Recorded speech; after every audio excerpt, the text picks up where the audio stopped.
Did you miss it? Right. Did you miss it? Right. Yeah. I missed a few of your words. I got to hear. Thank goodness it's on video so I can go back. So, did you miss it? Well, did you miss all the things you could have been grateful for before you even got here?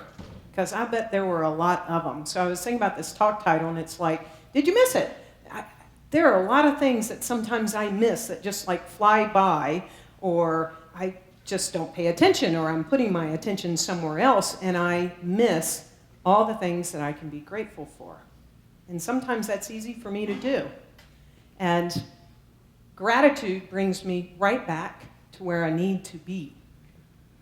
That's what I have found recently, that the practice of really being grateful for all the things in my life and all the good brings me back inwardly to right where I need to be. There's this great phrase, look for the good and praise it. So whatever situation or relationship or work or anything, it's like when it starts to spin and swirl and perhaps we start to focus on things like, I don't know, jealousy, resentment, frustration, I'm not good enough, any of that, gratitude can be that lifeline to pull us right back into the center of ourselves. Ernest Holmes tells us that the attitudes of praise and thanksgiving are salutary. They not only lighten the consciousness, lifting it out of sadness and depression, they elevate consciousness to a point of acceptance. Praise and thanksgiving are affirmations of the divine presence, the divine abundance, and the divine givingness. It's like gratitude lifts not only our consciousness, but have you ever tried it? It's like lifts us out of the sadness or the depression or whatever situation it might be going on in our life, and can bring us not only to a place of acceptance, but by practicing what am I grateful for in my life, it actually will be that lifeline to pull us through things. And what happens? If I'm in the energetic of gratitude, I'm attracting more things to come into my life that now I get to be grateful for. So it's this beautiful building to grow my life in all kinds of ways by practicing gratitude. One of the things that I've recently been reflecting on with my recent journey in breast cancer that I haven't shared is this practice that somehow I began to take up about what am I grateful for in this situation. When I got the news, it was like, okay, there must be something good to come out of it. So I started looking for the good and started praising it.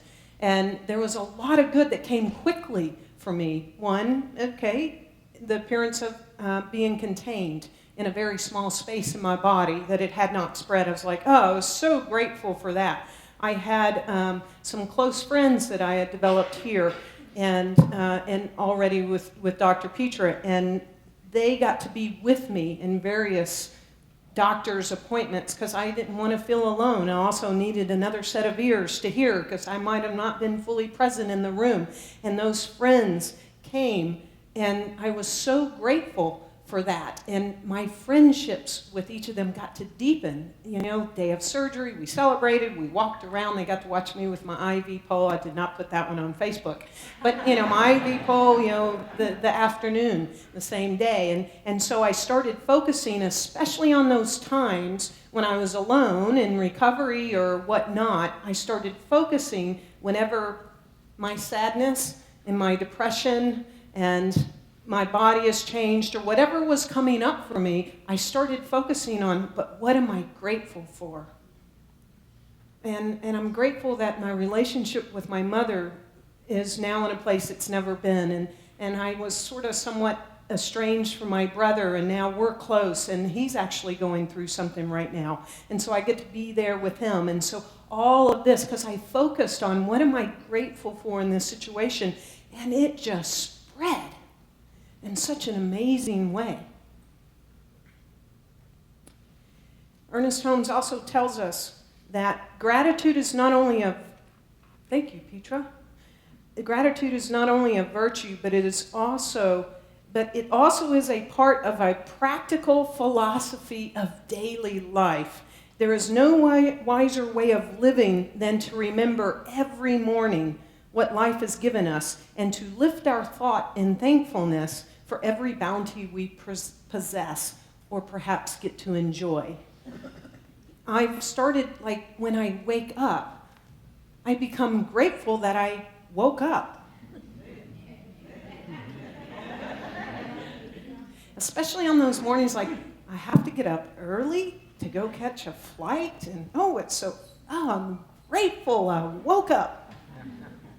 Right? Because we know the alternative, not ever waking up. Or the light cascading through the shutters, or whatever. It's, the cup of coffee that I get to enjoy, albeit briefly, before I move to work, or whatever. And so it lifts us up. Again, I have this visualization of this lifeline, and so when things come up in our life, gratitude can pull us through those changes, can help us move through those changes by focusing on what are we grateful for, what are we thankful for, looking for that good, because if we don't and we look for the other, we didn't have a PowerPoint first service, y'all didn't know that, but we were looking for all the good. And it was a beautiful service without the PowerPoint. And now we have one because Michael was here all morning making sure that happened. I'm grateful for Michael Deese and all he gives this community. We are using this amazing book this month. This is a perfect month. The month of Thanksgiving and Gratitude, and by Rhonda Byrne, and she's the one who did The Secret, and this is a gratitude journal, so I invite you to go get this in our bookstore. It's a working book. It's not a read a lot of stuff book. You get to journal in it. And our two amazing practitioners, Sandra Francis and Cindy Young, are working with this book all month at the Wednesday night services. And so I invite you to join them, because as we focus on what we are grateful for, things grow. It's like fertile soil. And I am so grateful that I get to share the talk with Dr. Petra, because we have such amazing news that we want to share. So I'm going to let her share with you all what we've been cooking up.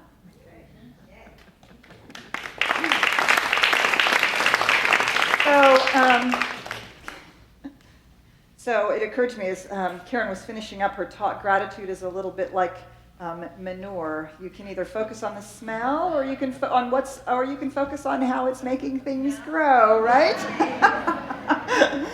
And so especially when things are, especially when we have been doing a lot of treatment work around something, or when things are changing, that thought of, did you miss it?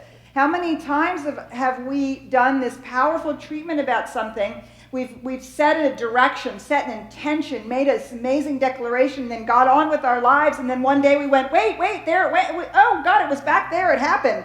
Yeah. And we missed it. Yeah, that's good. Yes? Because we were not always paying attention, because this notion of gratitude is what allows us to stop and take a moment to focus on that powerful good. I was reading an article the other day, and the headline was, "The single thing that will guarantee your success in life." And I went, ooh, man, that's a big claim. The single thing that will guarantee your success in life. I was terribly curious.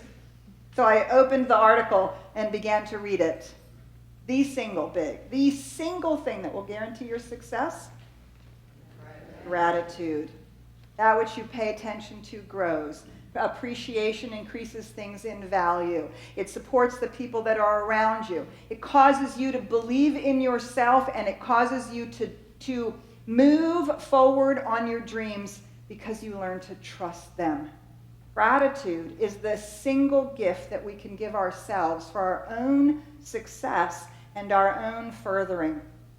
So we had a lot of gratitude last week about our Adventures in Spirit campaign. We had a lot of gratitude about where we were. And if you'll remember, our goal was $543,000 and 189 pledges and more. And you know that we reached 189 pledges and we blew our goal out of the water. Well, as of today, we're at 193 pledges. And this is where we were last Sunday, and this is where we are this Sunday. $671,416.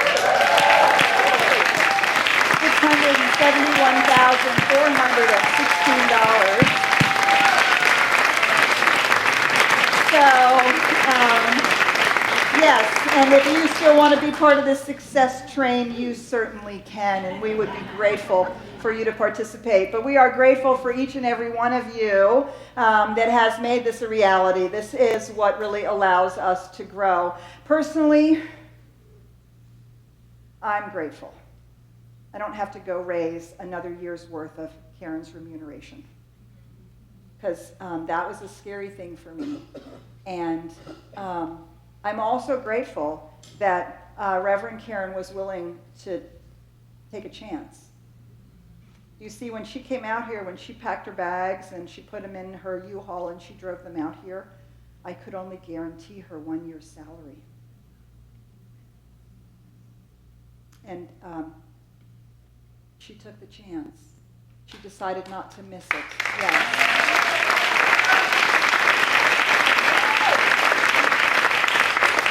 She took the chance. She decided not to miss it. I decided not to miss an opportunity and a possibility. And you have now made it possible for that remuneration to actually be fully engaged in our budget, and that is an extraordinary thing. As you also know, we are working on reworking our lease here. This really helps us in the process of the expansion that we are planning on doing. We will be able to actually pay for more space with this. We'll be able to create a brand new website next year, which many of you know we desperately need. And some of the other things that are going on. And so it's really extraordinary. We are deep in the process of working with our new space. We will be coming to you for capital money, probably a couple $100,000 to do the remodeling. One of the biggest pieces of that remodeling is we're going to take that whole space upstairs and we're going to dedicate its entirety to YFM. We're going to double the size of our youth and family ministry. And that's one of our priorities for this coming year. And we've done a lot of things with youth and family ministry outside of the Sunday morning program, and we've worked to develop a lot of things. And what we notice and discover is that it's the Sunday morning program that is the cornerstone of what we do for our youth and family. Actually, you know, I think of how many of you, and I have you in my classes, say, I wish I had learned this when I was a kid. Yes? So I was fortunate. I stumbled into Science Mind when I was 18, so I was still barely a kid. And I was very grateful that I have walked this path my whole life.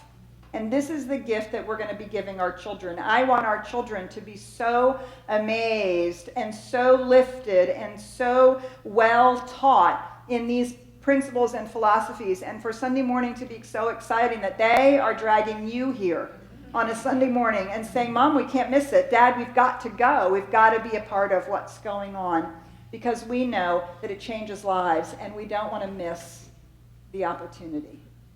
We don't want to miss the opportunity for our children, and we don't want to miss the opportunity for the children that are hungry for this message, for our teens, for our young adults, for all of us that really thrive because we're part of this community, because we're part of this teaching, whether we're in the seats, whether we're watching online, however it is that we are participating with the Center for Spiritual Living Dallas.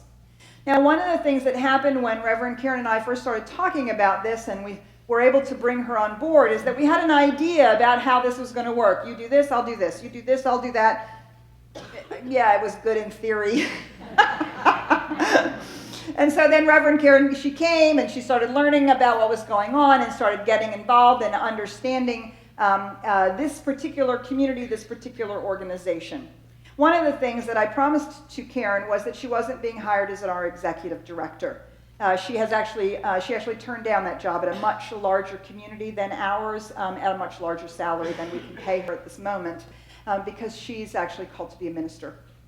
But through this process over the last 7 or 8 months, as we've really gotten to see what our strengths are, how we support each other, and how we can best utilize that for our organization.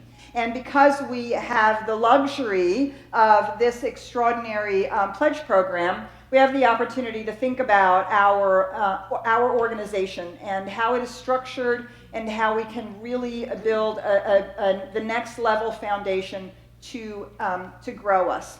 So we're building a shared leadership model here between the two of us in terms of how we are unfolding this organization. So we're sharing this with you also so that you'll have some understanding of how we're moving forward. So Reverend Karen is actually bringing her business acumen to bear. She's going to be responsible primarily she's going to be the primary one responsible for operations and communications. Not that we won't be supporting each other in our individual areas, but she's going to bring all of her years of expertise into these areas, into operations and into communications. Whereas I'm going to bring my years of training and work within the communities to education and youth and family ministry. To education, which includes youth and family ministry. And actually that second line should say Sacred Service Ministry.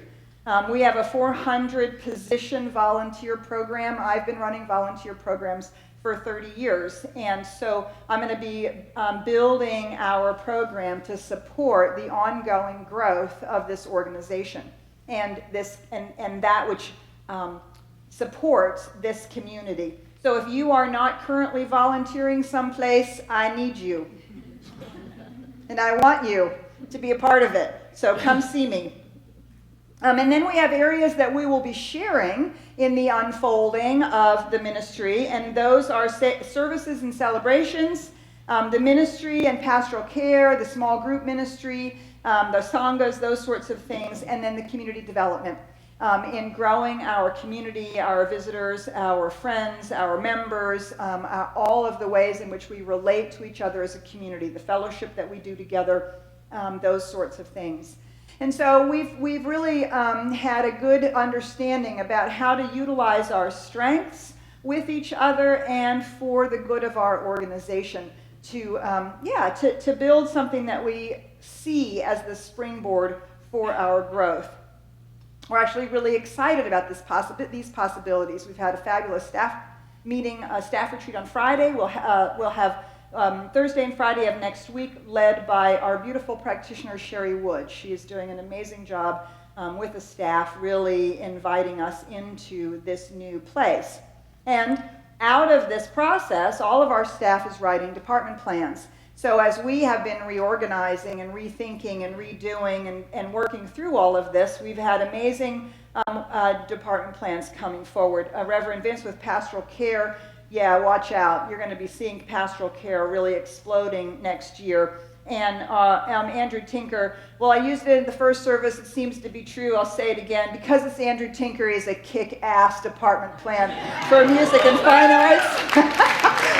For 2015, and seems very appropriate. And so it's very exciting. So one of the things that also happens, that has happened in this change, in this growth, is that some of our staff has actually let us know that they're looking for a change. Actually, something that you don't know that was said to me confidentially in June, Doreen Breedlove said, now that I'm becoming a practitioner, I'm really ready to let go of YFM. She's been our YFM director for a really long time. Of course, we'll have lots of opportunity to say thank you to her. But she's really ready. You're going to see her. She's moving into leadership here at CSLDallas. She's got classes she wants to. She's got all kinds of plans and things that she wants to do, and she's ready to let go of being our youth and family ministry director. And so in this process, that really allowed us to rethink what we're doing, to rethink how this program is being built. And so we are looking now not for a youth and family ministry director, we're looking for a youth and family ministry coordinator who will focus on Sunday morning, on our Sunday morning experience and coordinating this. And the reason that we are making this change is because we've decided that we're actually going to pay our Sunday morning teachers. We actually want our Sunday morning teachers to receive a stipend and some remuneration in recognition of the extraordinary amount of time they put into it, the work with the curriculum that they do, the training that we're going to be providing, to seriously up-level what we're offering on a Sunday morning. And so we're going to be focusing all of our resources and attention on that. So that's going to be unfolding at the beginning of next year. And so at the end of this year, we actually want to bring on a part-time YFM coordinator. Somebody who will help just coordinate the trainings and the teachers and that sort of thing. So if you have some background and some interest in this, please email me. Please email me by the end of the month, and we'll be putting out job descriptions, and then we'll start interviewing and talking to people. Now, as luck would have it, luck, it's silly, I don't know why I even say that, as the serendipities of the universe would unfold inappropriately, as changes were coming down the pike and we were rethinking, our beloved Dottie, she said to me in July or so, she said, I don't understand, I'm not sure we still need a business director. I'm not sure that is an appropriate way for us to be handling our finances. I don't think we need that anymore. What we need is an administrator. We need an office manager. And she is actually starting a business. She has plans and things to do, and she is ready for that, soaring to take flight. And so we are actually reformatting that position into an office manager position. This is a full-time position. It is about the systems and processes and the infrastructure of the office and the office in support of the office staff. So if you are interested in a position like that, please talk to Reverend Karen, send her your resume. We'll be putting job descriptions out, and this will become the baseline for our staff, providing that kind of administrative support, which we really need. And then that frees up Dottie to go really do what it is that she wants to do. One of the things that I've noticed about our community is that we're very loyal. We're very loyal and we love this community. And sometimes it's hard to say, you know what, I don't want to do it anymore. We have people who stay in volunteer positions. They look around and they say, well, I don't see anybody coming up, so I guess I just have to keep doing it. And one of the things that I've learned in my 15 plus years of ministry is that it's okay. It's okay to say I'm done. It's okay. No shame, no blame. It's okay to say I'm done with that. I want to go do something else now. And to help create that transition is a really powerful thing. Sometimes people hang on and they stop loving it. And the truth is, they're actually taking the space of the person who really wants to be there. So if you ever find yourself in that position, please see me. It's much easier to make that transition when everybody wants to be in it. It's really bad when you have taken it on so long that you become resentful. You're no longer spiritually fed by being part of our community, and so you decide to leave. And then we would miss you. And we would have missed the moment when that change could have happened in a really profoundly powerful way that would have been good for everybody. And so I'm really speaking from my heart to yours. Please don't let that happen. It's heartbreaking. It's heartbreaking for us that are here, that want to work with you. And so good enough, Dottie has not allowed herself to come to this position. She is ready to fly with her business.